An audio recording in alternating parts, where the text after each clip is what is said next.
semana pasada estábamos hablando acerca de un evento. Realmente fueron dos eventos que se cruzaron en medio del ministerio poderoso que estaba llevando a cabo nuestro Señor Jesucristo. ¿Alguien se acuerda de lo que hablamos la semana pasada? A ver, levante su mano, por favor. ¿No vinieron ninguno de los que están acá la semana pasada? Estábamos hablando de una historia de un hombre que se llamaba Jairo, que fue a donde estaba el Señor Jesucristo, y cuando fue a donde estaba el Señor Jesucristo le dice: necesito que vengas a mi casa hoy. ¿Por qué? Porque mi hija está enferma. ¿Cuántos años tenía esa niña? 12. Ah, ya se acordaron. Bueno, de aquí en adelante, pues sigan ustedes. Esa historia se cruza con otra historia. ¿Cuál es la otra historia? Hay una mujer que tenía un flujo de sangre por 12 años y no se detenía. Y esta mujer se llenó de fe y dijo: por lo menos yo tengo que meterme entre la gente y tocarlo. Algo puede ocurrir. Ella no sabía de teología, ella no sabía de costumbres religiosas, ella se atrevió. Fue una fe que se atrevía, una fe, decíamos la semana pasada, utilizamos una palabra que era una fe audaz, que se mueve, que hace cosas que no hemos hecho para poder ver cosas que no hemos visto. Pero hemos venido en una secuencia desde que comenzó esta serie, por lo menos en lo personal, en el Evangelio de Marcos, he venido siguiéndole los pasos de una manera detenida al Señor Jesucristo. No hay apuros. Alguien me preguntaba: ¿hasta cuándo es esta serie? Y yo decía: yo no sé. Siempre el Señor nos da la apertura de una serie, pero el Espíritu Santo nos muestra cuándo es momento de pasar a otra serie. Así que no tengo esa respuesta, no tengo apuros tampoco. Me siento muy cómodo enseñando acerca de nuestro Señor Jesucristo, del Rey de Reyes, del Señor de Señores, que en cada uno de sus pasos nos enseña. Y yo les pido que se abrochen el cinturón, por favor. Lo tienen ahí a un lado porque vamos a despegar. Estamos en el capítulo 6 del Evangelio de Marcos. ¿Por qué vemos este capítulo hoy? Porque viene ese capítulo o esta declaración o esta historia justamente después de lo que ya comentamos, de ese evento en donde Jairo se acerca al Señor, le pide por su hija y viene esta mujer también y toca el manto del Señor, sale poder. Ella es sana, el Señor resucita a la hija de Jairo. Por favor, tratemos de ver o de detenernos un poco en estos dos eventos. Son eventos de gran despliegue de poder por parte de nuestro Señor Jesucristo. Es decir, su ministerio estaba en pleno auge. Es ahí donde se ven resurrecciones, es ahí donde se ven hombres que son liberados de demonios, es ahí donde se ven sanidades, gran poder y gloria. Y en el capítulo 6, la palabra de Dios dice lo siguiente: salió Jesús de allí y vino a su tierra, y le seguían sus discípulos, y llegando el día de reposo comenzó a enseñar en la sinagoga, y muchos, oyéndole, se admiraban y decían: ¿de dónde tiene estas cosas? ¿Y qué sabiduría es esta que le es dada? ¿Y estos milagros que por sus manos son hechos? ¿No es este el carpintero, hijo de María, hermano de Jacobo, de José, de Judá y de Simón? ¿No están también aquí con nosotros sus hermanas? Y se escandalizaban de él. Mas Jesús les decía: no hay profeta sin honra sino en su propia tierra, y entre sus parientes y en su casa. Y no pudo allí hacer ningún milagro, salvo que sanó a unos pocos enfermos, poniendo sobre ellos las manos, y estaban asombrados de la incredulidad de ellos, y recorría las aldeas de alrededor enseñando. Esta palabra es una dura palabra. Vamos a comenzar por acá. ¿Por qué? Porque en la introducción estamos diciendo que Jesús viene desplegando poder y gloria. El Padre lo utiliza. Hay resurrecciones, hay sanidades, hay liberación de personas que estaban endemoniadas. El Señor viene caminando y su poder lo viene acompañando, hay señales, prodigios, el Señor está desarrollando su ministerio, pero en cierto momento dice la palabra que Él se fue a su tierra natal. Como lo dice al principio, dice, salió de allí Jesús y vino a su tierra. ¿Qué pasó cuando vino a su tierra? Pareciera que el poder que estaba acompañando a Jesús menguó. Pareciera que en ese lugar en donde él tenía los vecinos, tenía sus amigos, tenía su mamá, tenía sus hermanos, los que lo vieron crecer, los que lo vieron jugar, los que lo vieron dando sus primeros pasos como carpintero, entonces ellos no creían. No creían que Jesús estaba haciendo todo esto en diferentes áreas, en diferentes regiones. Entonces empiezan a preguntar, pero este tipo de preguntas tienen algo que como primer punto podemos definir como el problema de la suspicacia. ¿Qué es suspicacia? ¿Alguien sabe lo que significa la palabra suspicacia? Si no lo saben, no se preocupen, ayer yo no lo sabía. Pensar mal de algo. Me gusta, Bárbara. ¿Qué más es la suspicacia? Es una sospecha. ¿Qué más podríamos catalogar como suspicacia? ¿Alguien más? A ver, como concepto dice, es una actitud o tendencia a desconfiar de las intenciones y acciones de los demás, incluso en ausencia de pruebas claras. Aquí están todos sus amigos, aquí están sus familiares, aquí están las personas que él conoció cuando eran pequeños, o las personas que lo conocían a él cuando era pequeño y dicen, a ver, este es el hijo de María, este es el carpintero. ¿Quién dice que este está haciendo milagros?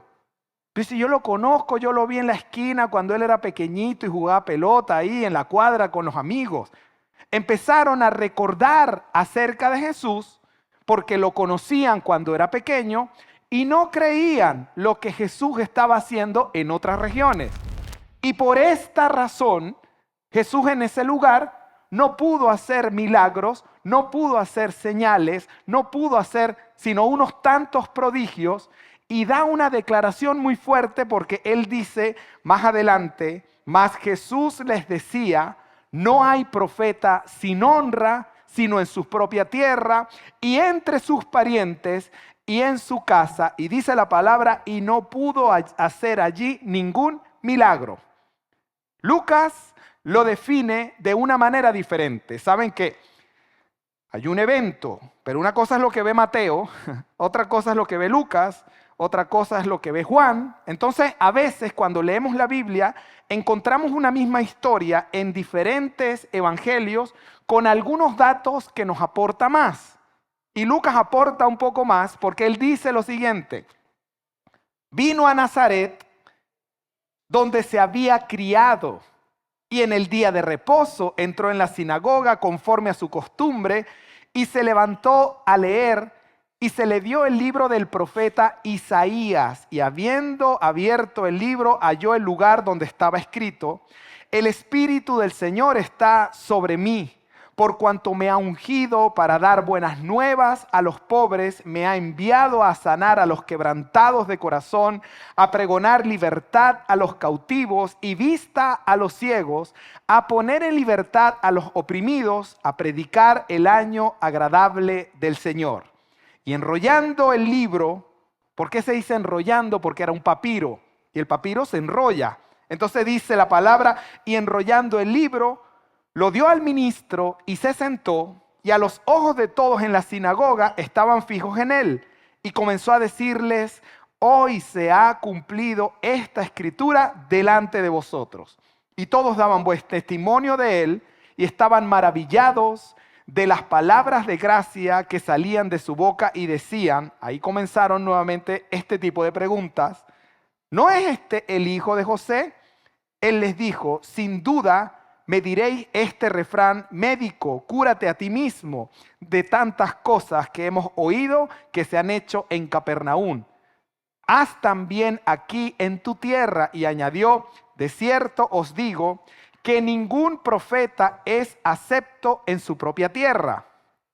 Y en verdad les digo que muchas viudas había en Israel en los días de Elías, cuando el cielo fue cerrado por 3 años y 6 meses, y hubo una gran hambre en toda la tierra. Pero a ninguna de ellas fue enviado Elías, sino a una mujer viuda en Sarepta de Sidón. Más adelante dice, y muchos leprosos había en Israel en el tiempo del profeta Eliseo, pero ninguno de ellos fue limpiado, sino Naamán el sirio. Por favor, analicemos esto. Hay muchas mujeres que tienen lepra en Israel, pero Dios manda a un profeta a sanar a otra persona en Siria. ¿Verdad que Dios hace las cosas de una manera totalmente diferente a como nosotros las haríamos?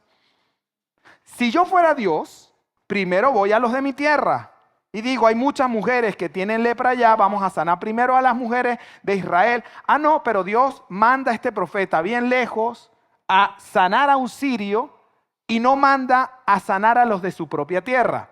Es decir, esta declaración que Jesús está haciendo de que nadie es profeta en su propia tierra, Él la respalda con diferentes historias que están en el Antiguo Testamento.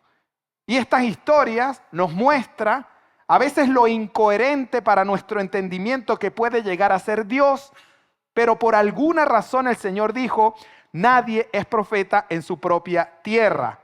Así que más adelante dice la palabra, y muchos leprosos había en Israel en el tiempo del profeta Eliseo, pero ninguno de ellos fue limpiado sino Naamán el sirio.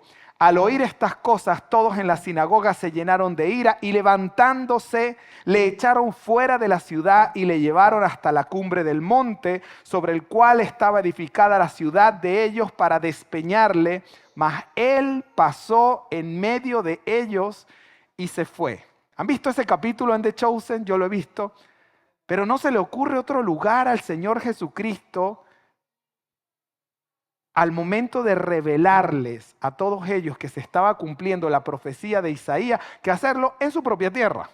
Es decir, Él llega a su propia tierra, entra a una sinagoga, abre el libro de Isaías, lee esta declaración que dice, el Espíritu del Señor está sobre mí, y dice todo lo que dice esta profecía, cierra el rollo, lo entrega a una persona, se sienta, él está calmado, pero va a agitar las aguas, y dice, hoy se está cumpliendo esta escritura delante de ustedes. Es decir, yo soy esa persona de la cual Isaías está hablando. Así que todos empiezan así como que a crujir sus dientes, empiezan a molestarse por lo que están escuchando, deciden sacarlo de ese lugar, lo van a matar, lo van a apedrear. Es Jesús el que está agitando las aguas en su propia tierra, en el lugar en donde Él creció. Es ahí donde nos enseña nuevamente a decir lo siguiente, no hay profeta en su propia tierra. ¿Qué quiere decir eso?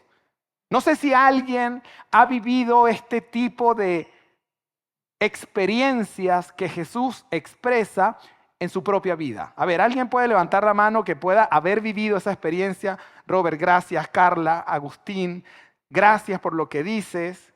Yo también la he vivido, porque mi primera migración no fue salir de Venezuela, fue salir de mi ciudad donde yo crecí, donde yo me gradué, donde yo jugué, donde tenía mis amigos, donde estaba la cuadra, donde montaba bicicleta, donde hacía 1000 cosas, buenas y no tan buenas, pero Dios me sacó porque yo me quería ir a vivir a la isla de Margarita, porque quería seguir viviendo a mi manera. Estaba la playa, estaba la tabla de surf, estaba la fiesta, estaba todo lo que yo creía, las palmeras, la luna y las estrellas. Eso era lo que yo quería ir a vivir en la isla de Margarita, pero allá el Señor me estaba esperando.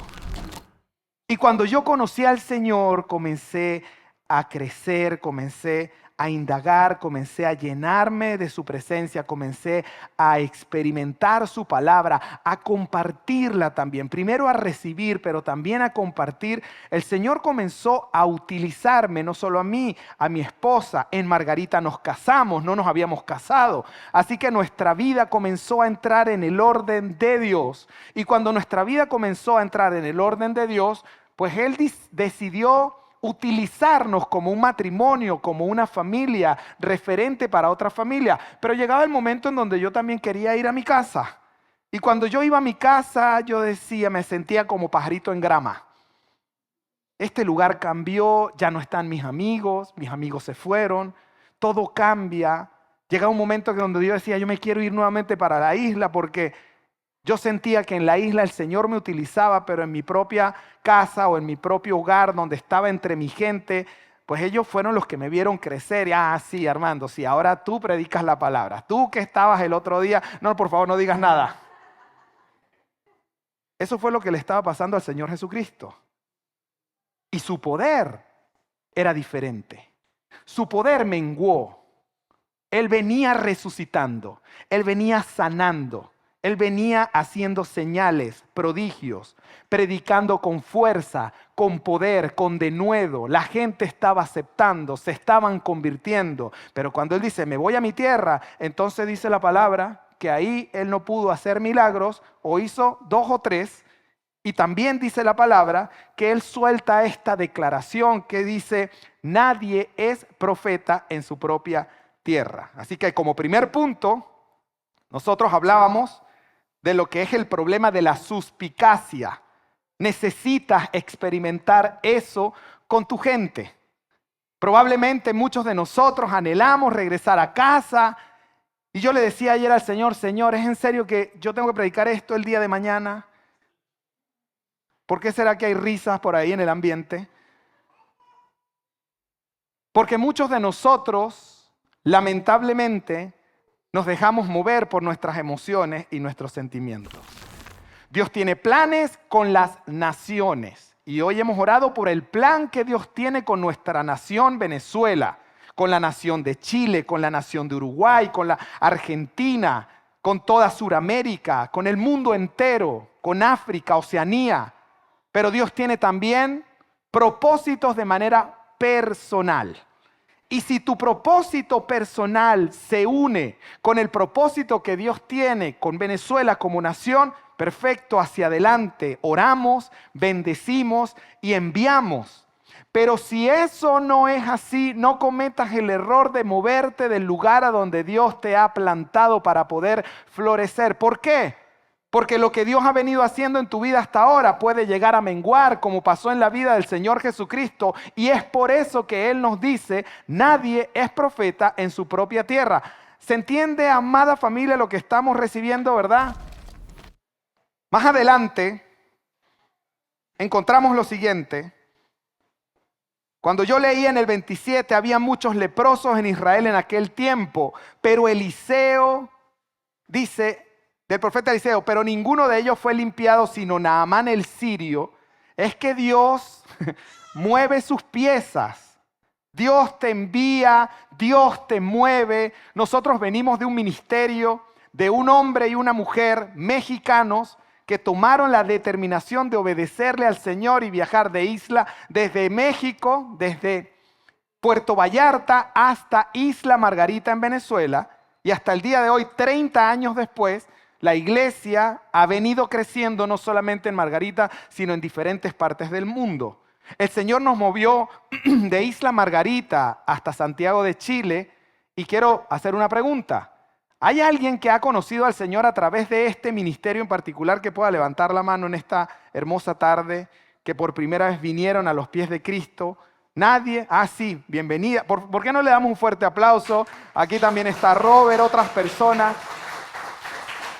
Es decir, yo no cambio nada de lo que nosotros dejamos en Isla Margarita por el privilegio de poder conocerte a ti, de poder conocerlos a ustedes y de poder como iglesia crecer, edificarnos. ¿Qué hubiera pasado si nosotros no obedecemos a lo que Dios estaba poniendo en nuestro corazón? Pues no nos conoceríamos. Pero nuestras relaciones son relaciones eternas. Son relaciones mucho más profundas. Cuando el Señor llamó a mi pastor, le dio una instrucción muy clara y muy determinante. Le dijo, se me van desde México, Puerto Vallarta, a Isla Margarita. Y quiero decirles algo, 2 maletas por persona. Entonces llegaba su hija con una muñeca y decía, papá, ¿puedo llevar esta muñeca? Y le decía, hija, ¿te cabe en la maleta? No, ya la cerré. No puedes llevar la muñeca. Porque fueron 2 maletas por persona. Muchos de los que estamos acá conocen ese testimonio. Y el Señor nos mueve de un lugar a otro. Esa es la forma como Dios opera. Llegamos al segundo punto. Y el segundo punto dice lo siguiente. Al Señor le gusta jugar ajedrez. ¿Cuántos juegan ajedrez de los que están acá? ¿Cuántos les gusta jugar ajedrez? En el primer servicio yo no juego ajedrez, pero sé que al Señor le gusta jugar ajedrez. Se para una persona de las que juega ajedrez y me dice, Armando, el ejemplo del ajedrez me encantó. ¿Por qué? Porque en el ajedrez cada pieza se mueve con una intención y nosotros somos piezas en las manos del Señor. Cuando Él te mueve con una intención. Ahorita se me viene a la mente, que no lo dije en el primer servicio, lo digo ahora, un hombre como José, con el que el Señor tenía una intención. Y cuando tenía 17 años le entregó un sueño en donde él gobernaría, muchos se inclinarían delante de él. Pero cuando él se le ocurrió contar el sueño, sus hermanos se llenaron de ira. Ah, sí, entonces tú crees que tú eres el preferido. No, yo no estoy diciendo eso, yo estoy diciendo que ayer soñé y entonces el Señor me mostró esto. Y sus hermanos se enfurecían con José al punto en el que dijeron, vamos a matarlo, o vamos a venderlo, o vamos a salir de él. La intención de muchos era matarlo, pero hubo uno que dijo, mejor vendámoslo como un esclavo. ¿Cómo entró José a Egipto? Entró como un esclavo. Pero el Señor utilizó ese evento que para nosotros puede llegar a ser inconcebible. Por eso es que el Señor hace las cosas de una manera totalmente diferente a como nosotros la haríamos. Muchos de nosotros o muchas de las personas que estamos acá probablemente llegan a esta nación creyendo que no, voy a buscar un mejor futuro, voy a hacer esto. No. Tú estás en el plan de Dios. Un plan que Él creó desde antes de la fundación del mundo. José entró siendo un esclavo, pero después de 13 años él estaba gobernando la nación. ¿Por qué? Porque aunque nosotros no entendemos las formas del Señor, el Señor es fiel, Él cumple lo que promete. Y es muy importante aprender a ver a través de los ojos de nuestro Padre Celestial. Por eso es que el Señor nos muestra a través de su palabra que a Dios le gusta jugar ajedrez, que a Dios le gusta mover sus piezas. Y cuando Dios te mueve, Él siempre utiliza la misma estrategia. Él te mueve de menos a más. Siempre va hacia adelante. Él es el que nos dice constantemente, cualquiera que pone la mano en el arado, pero mira hacia atrás, no es digno de mí. No es digno de ser llamado mi discípulo. Él no quiere que tú camines hacia adelante mirando hacia atrás. Él quiere que tú lleves tu mirada hacia donde estás llevando tus pasos.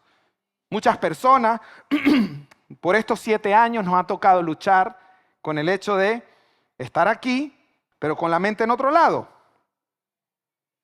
Y lo que decía un pastor amigo, yo siempre recomiendo lo siguiente: lleva tus pies a donde está tu mente o lleva tu mente a donde están tus pies.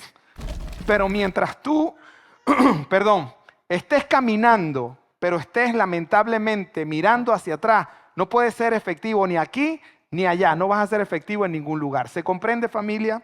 Seguimos. Dice más adelante Marcos 6, del 7 al 9.